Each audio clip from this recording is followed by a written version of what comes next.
The year was 216 BC. The Roman Republic stood tall, proud, unbeaten, and feared across the Mediterranean world. Its legions had conquered lands from the rugged hills of Spain to the wide plains of Greece. To their enemies, Rome seemed untouchable, a machine of discipline and power that no army could face and live to tell of it. But far to the south, a man had risen who dared to challenge that belief. His name was Hannibal Barca, a Carthaginian general whose genius burned like a flame against Rome's growing shadow. He was not born into comfort but into vengeance. His father, Hamilcar, had sworn to destroy Rome, and Hannibal carried that oath like iron in his blood. For years, he had swept across Italy like a storm. His victories at the Trebia River and Lake Trasimene had already shattered 2 Roman armies, and the Senate in Rome trembled at the mention of his name. For 2 years, the Republic had watched him rampage across their lands, burning, raiding, and humbling their greatest commanders. Rome's pride had taken blow after blow, but now at last the Senate had had enough. They would end this war with one final, overwhelming strike. From every corner of Italy, men were called to arms. Farmers, veterans, sons of senators, all summoned beneath the eagle standards. When the legions assembled, they numbered over 80,000, the largest army Rome had ever gathered. To lead them, the Senate appointed 2 consuls, Lucius Aemilius Paulus and Gaius Terentius Varro, 2 men, 2 tempers, and 2 minds. Their orders were simple: find Hannibal, face him in open battle, and erase his army from existence. Rome's faith in numbers was absolute. They believed that sheer strength, sheer courage, and sheer Roman will could crush any enemy. But Hannibal had no intention of fighting on their terms. He was a predator, patient and calculating.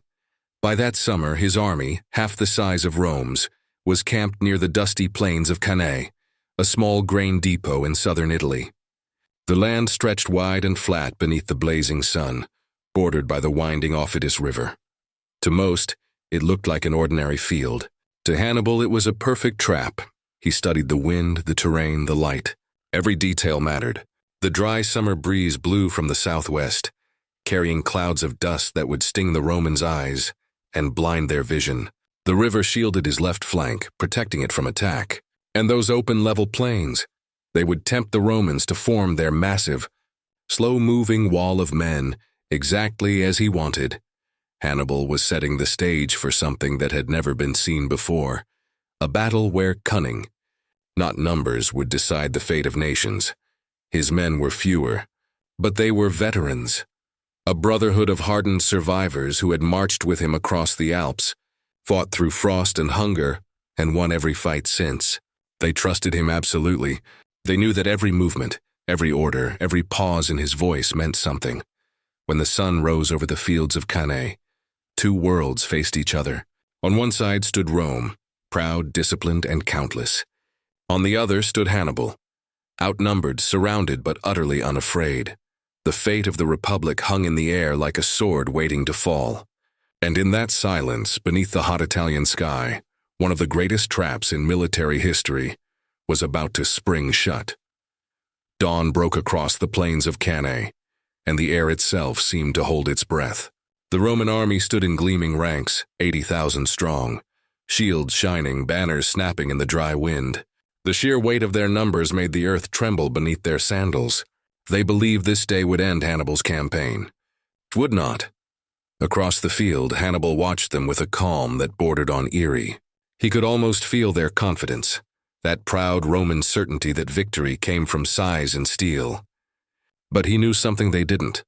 He knew exactly how they would move, how they would think, how they would die.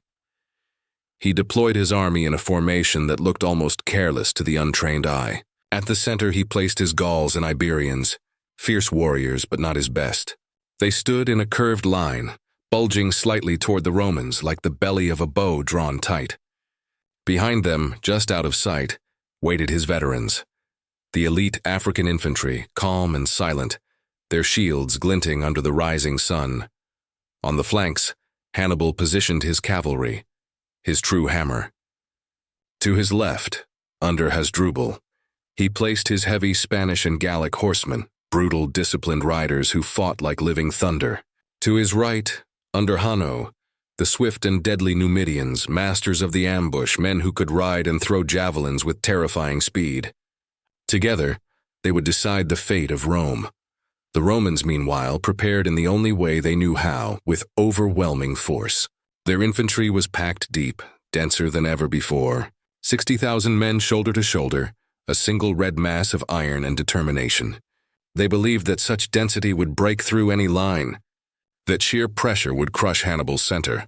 It was exactly what he wanted them to believe. When the signal horns blared, the Roman legions surged forward. Their shields locked, their sandals grinding into the dry soil, the thunder of 80,000 boots echoing across the field. They shouted their war cries, confident, certain, unstoppable. At first, Hannibal's center held firm. Then, slowly, deliberately, it began to bend backward. The Gauls and Iberians stepped away inch by inch, giving ground but not breaking. To the Romans, it looked like victory. They cheered, pressing harder, believing they were driving the enemy into collapse. But Hannibal's retreat was a dance, controlled, measured, rehearsed. Every backward step pulled the Romans deeper into his trap. The crescent of his line began to fold inward, shaping itself around the Roman advance. What looked like a retreat was in truth a slow, perfect encirclement. Dust swirled in the air. The heat grew unbearable. The wind carried grit into Roman eyes, but still they pushed forward, shouting, believing the enemy was faltering. They did not see what was happening on their sides. On the Roman right, Hasdrubal's heavy cavalry smashed into their horsemen with terrifying force. Spears splintered, armor crumpled, and in minutes the Roman right flank was gone, their cavalry scattered and fleeing. Hasdrubal did not chase them. He turned his riders, regrouped, and charged behind the Roman army toward the left flank, where Hanno's Numidians were already harassing the other Roman horsemen. Between them, the Carthaginian cavalry crushed both wings of Rome's army like a hammer striking two anvils at once. And now, with both flanks shattered, Hasdrubal gave the order that would seal Rome's fate. His cavalry wheeled around and thundered toward the Roman rear. At the same moment, the signal rang out across Hannibal's lines. His African infantry, hidden on the flanks, pivoted inward like iron doors slamming shut. The Romans, packed so tightly, they could barely move their arms, suddenly found themselves surrounded, front, rear, and sides. The greatest army Rome had ever assembled was now trapped, boxed in by half its number, the sky filled with screams, dust, and the clang of bronze. Men crushed each other as they tried to swing their swords. Blood soaked the ground so thickly that soldiers slipped as they fought. In that swirling chaos, Hannibal's trap had closed completely. By the time the sun reached its peak, the outcome was no longer in doubt. What had begun as a proud march for victory had become a desperate struggle to survive. The Romans had fallen into the jaws of a perfect ambush, one that would echo through history for over 2,000 years. The moment the Roman legions realized they were surrounded, terror spread like wildfire. The air was thick with heat and dust, the kind that clings to the throat and blinds the eyes. Men could barely see the enemy in front of them, only the glitter of blades and the flash of bronze through the haze. What had begun as a confident advance turned into chaos. The Roman formation, packed so tightly that soldiers could hardly lift their shields, became a prison. The very strength they had trusted, their numbers, their order, now worked against them. There was nowhere to move, nowhere to retreat. Hannibal's men pressed in from all sides. His African infantry, fresh and disciplined, drove their heavy spears through the outer ranks, step by relentless step. In the center, the Gauls and Iberians fought like wolves, fueled by desperation and revenge. Behind them, the Carthaginian cavalry, led by Hasdrubal, thundered into the Roman rear, cutting down anyone who tried to flee. The field became a trap of flesh and iron. Men screamed for space, for air, for mercy. The press of bodies was so tight that many Romans couldn't even draw their swords. Some suffocated, crushed between shields and armor. Others were stabbed by their own comrades in the confusion. The sound was deafening, the roar of thousands fighting for their lives. The screams of the dying, the clash of metal, and the steady, methodical advance of Hannibal's lines. From his command position, Hannibal watched calmly, his eyes cold and calculating. He had seen battles before, bloody, brutal ones, but never one so perfectly executed. This was not just victory. This was annihilation. His plan had unfolded exactly as he imagined. The Romans had walked willingly into his jaws, and now they were being devoured. As the sun climbed higher, the killing grew slower, heavier. The Roman army was no longer an army, just a heaving, broken mass of men trying to survive. Their banners had fallen. Their commanders were either dead or trapped among the ranks. Lucius Aemilius Paulus, one of the consuls, fought bravely to the end, refusing to flee. He was cut down beneath the press of his own soldiers. By midday, the battlefield was a sea of corpses. The smell of blood hung thick in the wind. Carrion birds circled overhead, their shadows passing over the still-moving piles of the dead. Ancient historians would later argue about the numbers, but the truth defies comprehension. Out of nearly 80,000 Romans, more than 50,000 lay dead by the time the sun began to sink. Some accounts say 70,000. Entire legions wiped from existence in a single afternoon. Only a handful managed to escape the field. They fled north, broken and silent, leaving behind the shattered pride of Rome. For Hannibal, the victory was absolute. He had achieved what no general before or since had ever done: the destruction of a Roman army in one move, the perfect encirclement, the perfect trap. But even as his men celebrated as the surviving Romans fled in terror, Hannibal did not smile. He knew that defeating Rome on the field was one thing. Destroying Rome itself was another. The Battle of Cannae was over. But the war, and the fate of the ancient world, was far from decided. When the sun finally dipped below the horizon, the plains of Cannae fell silent. What had begun as a thunderous clash of armies ended in a field of stillness, broken only by the cries of the wounded and the cawing of circling crows. The ground itself seemed to bleed. Shields lay shattered, standards half buried in dust, and the once mighty legions of Rome were gone. That night, Hannibal walked the battlefield. The air was heavy with smoke and death. His torchlight flickered over the faces of the fallen, men who had once believed Rome could never fall. Around him, his soldiers whispered in awe. They had seen what he had done, the impossible. Nearly 50,000 Romans were dead. Another 10,000 lay wounded or captured. Senators, tribunes, and nobles, the heart of the Republic, had perished on this cursed plain. Never in the history of Rome had a single day brought such ruin. And yet, Hannibal did not march on Rome. To many of his men, it was unthinkable.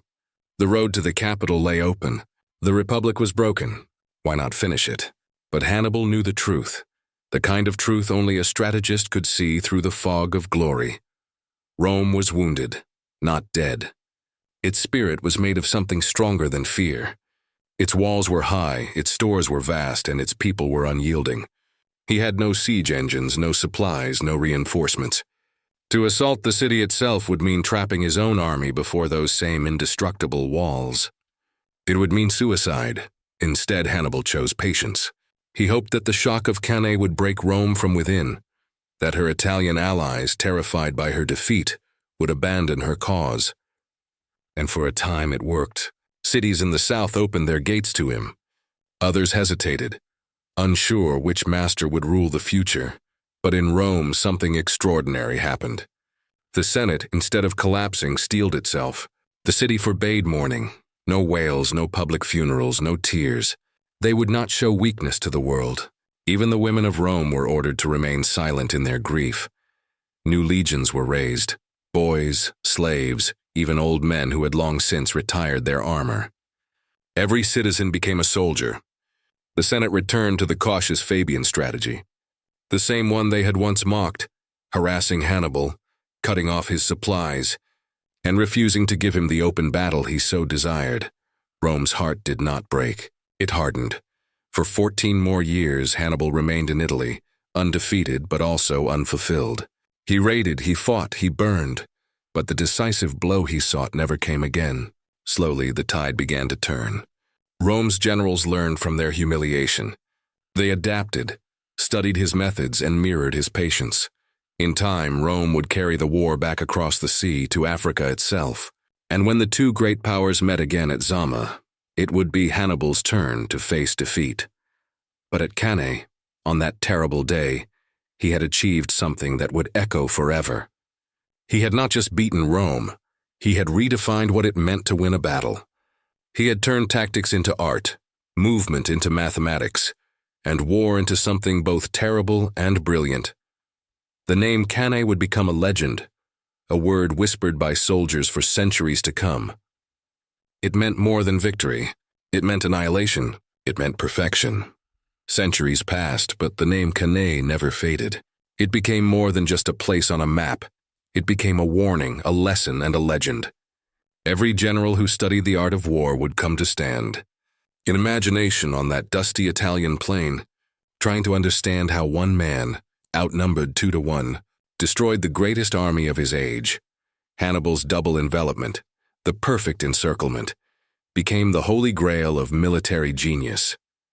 His ability to lure, trap, and annihilate an enemy force became the standard by which strategy itself was measured. Even his enemies, the Romans, studied his methods long after his death. What he had done was too brilliant to ignore. For generations, the word Cannae was spoken in every camp, every council, and every academy of war. It was a symbol of total victory, but also a reminder of arrogance and the cost of overconfidence. Centuries later, the greatest minds of warfare still turned to that battle for inspiration.